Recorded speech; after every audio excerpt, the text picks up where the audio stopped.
제네시스 베일 벗기 시간입니다. 창세기 9장 1절부터 7절 말씀입니다. 오늘 본문 가운데에는 생명이라는 단어와 피라는 단어, 그리고 짐승, 형제 이런 말들이 나옵니다. 매우 중요한 성경 속에 담긴 언어들입니다. 생명이 참 중요하죠. 오늘 본문 말씀을 보면 그 생명이 사람이건 짐승이건 피 속에 있다라는 말씀을 접할 수 있습니다. 생명이 피 안에 있다라고 하는 것은 성경을 통해서만 우리가 접할 수 있는 말씀입니다. 귀중한 진리입니다. 사한 동물, 피가 있는 동물의 생명은 피 속에 있습니다. 피 속에 뭐가 있길래 그것을 생명이라고 할까요? 1차적으로는 피 속에 있는 건 혼입니다. 우리말 속에는 영과 혼, 영혼이 함께 붙어 있는 한 단어로 쓰여지고 있는데 헬라 말 속에는 영과 혼이 구별되어 있습니다. 피 속에 있는 건 혼입니다. 그런데 사람에게는 영을 넣어주셔서 피 안에 영이 담겨 있습니다. 그러니까 영과 혼이 피 안에 있다. 이렇게 이해하시면 됩니다. 창세기 9장은 홍수가 끝난 다음에 노아와 그 아들들에게 새로운 언약을 주시는 말씀입니다. 아담에게는 생육하고 번성하라는 복을 주시지 않았습니다. 아담이 받은 복은 에덴 동산을 지키고 관리하는 관리자, 그리고 동산에 있는 참 먹기에 아름다운 과실들, 생명나무를 먹을 수 있는 권한, 복을 주셨습니다. 그런데 그들이 금지된 과일을 먹고 나서 에덴에서 추방당했죠. 추방당하면서 아담에게 주신 명령은 땀을 흘려야 먹는다라고 하는 말씀입니다. 노동의 수고가 허락됐고 아담은 에덴 밖을 나와서 땀을 흘리며 땅의 소산을 먹으며 살았을 겁니다. 그렇지만 아담은 하나님의 입으로 나오는 말씀, 그 말씀을 받고 살았다라고 하는 하와, 아내를 부른 이름이 됐는데, 하와라고 한 외친 것은 아내를 부르는 것도 있었지만은 살았다라고 고백한 겁니다. 하나님의 말씀을 듣고 나서, 말씀을 받아 먹고 나서 떡으로만 먹는 것이 아니라 그 말씀으로 살았다고 한 그것을 최초 고백한 인류입니다. 아담과 함께 같은 날 창조된 영이 없는 사람들, 창세기 1장 27절에 기록되어 있죠. 하나님의 형상만으로 창조받은 사람들, 그들은 생육하고 번성하는 복을 받았습니다.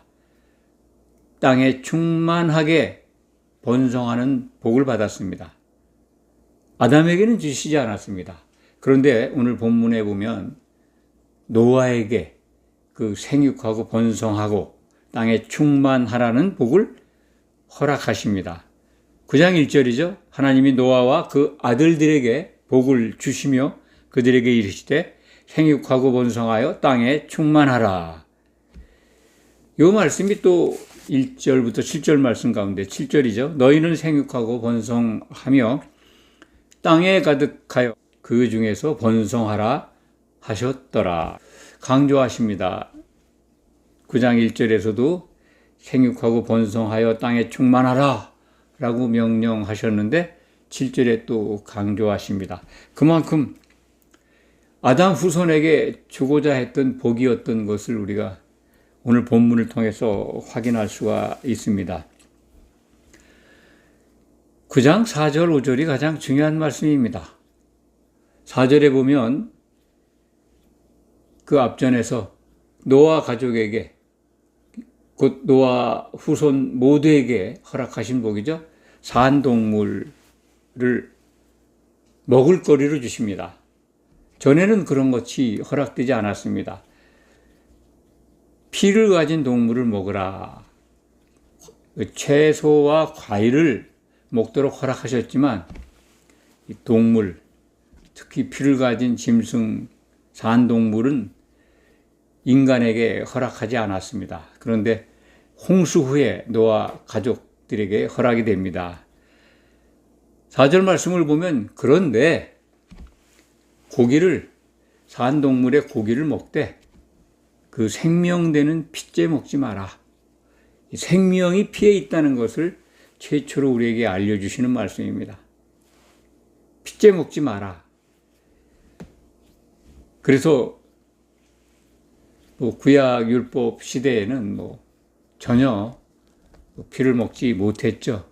또 율법이 금지한 산동물이 있었죠. 이스라엘 백성들에게 주신 계명 가운데 부정한 짐승들, 새들, 곤충들 이런 거 먹지 말라고 하는 대목이 레위기에 기록되어 있습니다. 오늘 본문에서는 그렇게 제한된 것은 없습니다.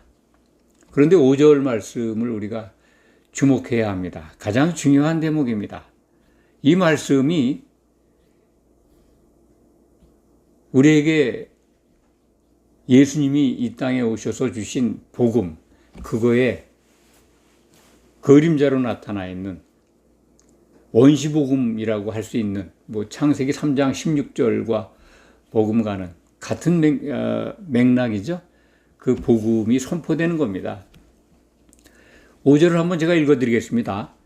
내가 반드시 너희의 피, 곧 너희의 생명의 피를 찾으리니 짐승이면 그 짐승에게서, 사람이면, 우리말 번역본은 좀 이상합니다만 제가 원문에 있는 말씀을 기준해서 그대로 말씀을 드리면, 사람이면 그 사람의 형제된 남자에게서 그의 생명을 찾으리라.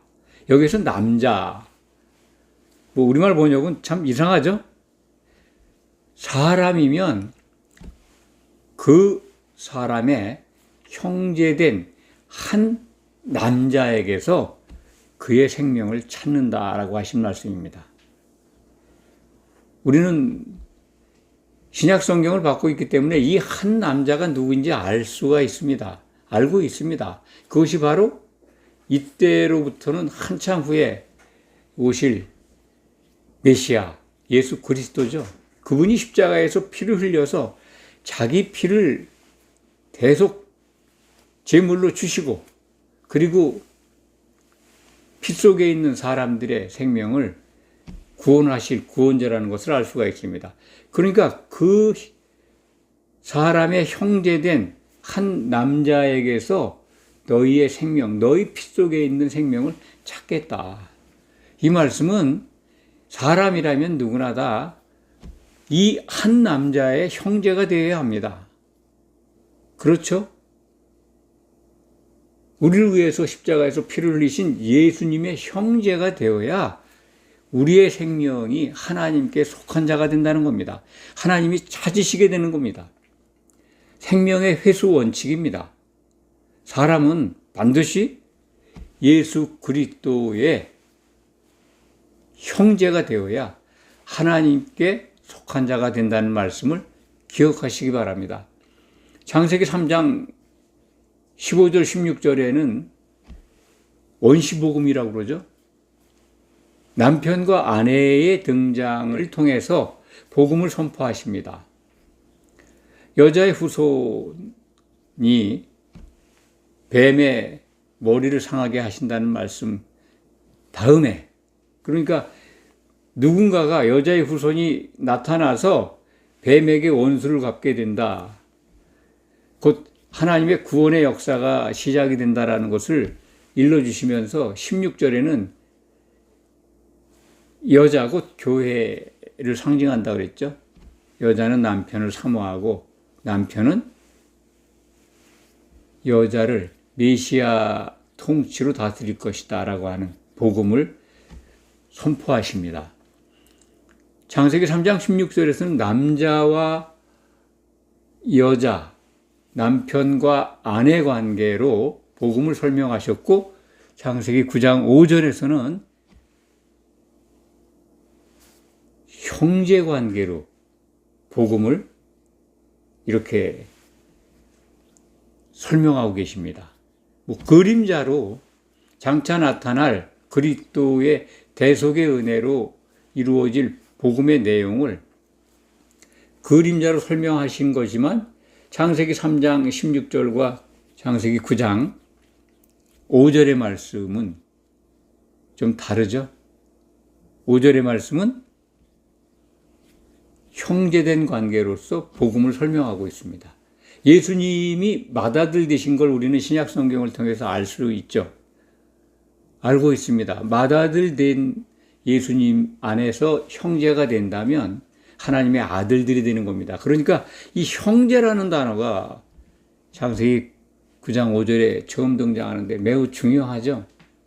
물론 가인과 아벨 관계가 형과 아우 관계로 등장합니다만 이 형제된 사람에게서 그 사람의 생명을 찾겠다고 하신 말씀은 메시아의 피 흘림을 우리에게 아주 멀리서 보여주는 그림자입니다. 이 실체가 2000년 전에 예수님이 이 땅에 오셔서 십자가에서 피를 흘리시고 죽고 부활하셔서 맏아들이 되셨습니다.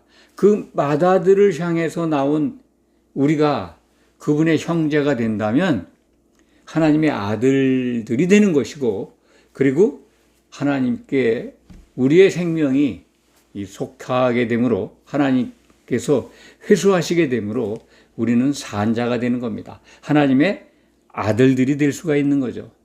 이것이 얼마나 참 중요한 메시지입니까?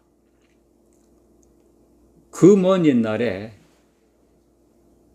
이 땅에 인류가 아담을 통해서 번성을 하다가 짐승 같은 사람, 네피림들이 나타나서 홍수가 보내졌고, 이제 땅 위에는 아무도 없습니다. 노아의 8가족뿐입니다. 그 가족들에게 주신 복음입니다.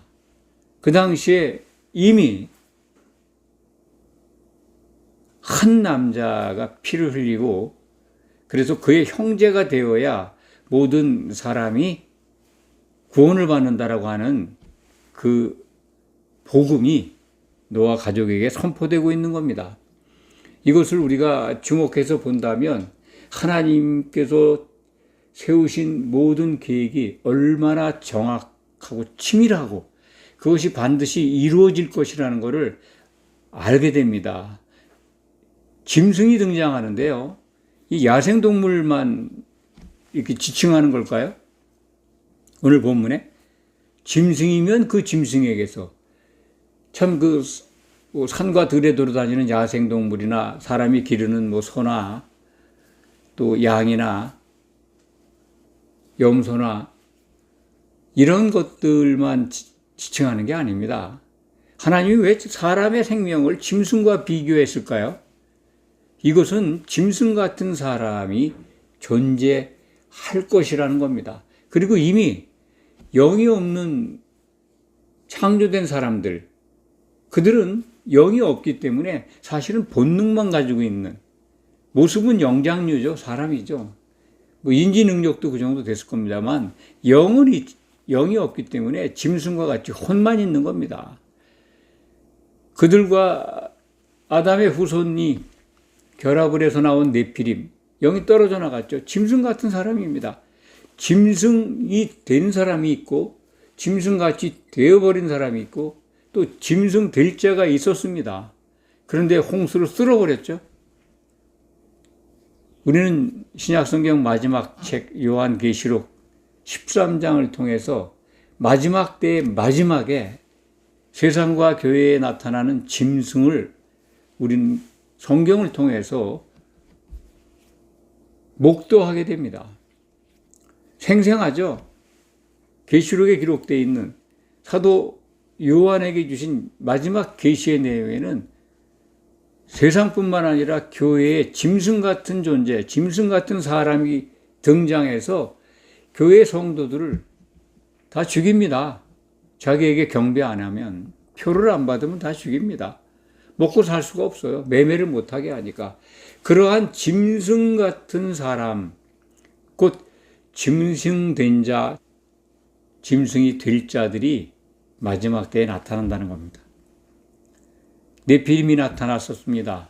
그들은 홍수로 멸절됐습니다. 짐승 같은 사람들이죠. 그리고 창세기 10장인가요? 니므롯이라고 하는 여호와 앞에 사냥꾼이 등장합니다. 사냥꾼. 사람 사냥꾼이죠. 하나님께 대적하는 짐승 같은 사람이죠. 그가 등장한 것을 우리는 창세기를 통해서 알 수 있고, 요한계시록 13장 이후엔 짐승이 교회를 탄압을 하고, 결국 짐승, 곧 바다에서 세상에서 나오는 짐승과 교회에서 나오는 짐승, 그를 거짓 선지자라고 합니다. 그들은 짐승처럼 불못에 던져지게 됩니다. 물론 본능만 갖고 있는 짐승은 사후세계가 없습니다. 그런데 사람으로서 짐승이 되어버린 자들, 짐승과 거짓 선지자는 곧바로 불못에 던져집니다. 마귀와 같이. 이것을 우리가 성경을 통해서 알 수가 있습니다. 하나님의 복음, 우리를 구원하시려고 하는 창세전에 세우신 하나님의 목적, 그리스도 안에서 그리스도로 말미암아 구원하실 계획을 세우시고 천지 만물을 창조하신 겁니다. 창조의 목적은 바로 이겁니다. 하나님의 아들들을 얻는 겁니다. 그리고 그 아들들을 얻는 과정은 결혼을 통해서, 남편과 아내 관계를 통해서 그것을 이루심으로써 우리를 구원하시는데, 조건이 예수 그리스도의 형제가 되어야 한다는 겁니다. 그래서 하나님이 우리의 생명의 피를 찾을 수 있도록 우리는 예수 그리스도를 향해 나와야 합니다. 사람이라면 반드시 그리스도와 형제 관계를 맺어야 합니다. 이것이 오늘 우리에게 주시는 말씀입니다. 하나님의 사람 생명의 회수 원칙, 그것은 예수 그리스도의 형제가 되어야 한다는 겁니다. 짐승은 그 짐승이 자기의 생명을 책임져야 합니다. 들짐 등 가축들은 그건 죽으면 사후세계가 없으니까요. 그런데 짐승이 되어버린 사람들, 그는 그에게서 생명을 찾는데 그들은 멸망의 불못에 던져지게 되는 겁니다. 기독인은 이미 그리스도와 형제 관계를 맺고 있는데, 정말 그분의 맏아들, 그리고 그분이 신랑으로 오실 것, 신랑으로 오시는 그분의 신부로서 흠이 없는 존재가 되어야 된다는 것을 꼭 기억해야 합니다. 오늘 말씀 속에서 하나님이 반드시 우리의 생명의 피를 찾으신다는 말씀을 기억하시기 바랍니다. 기도하겠습니다.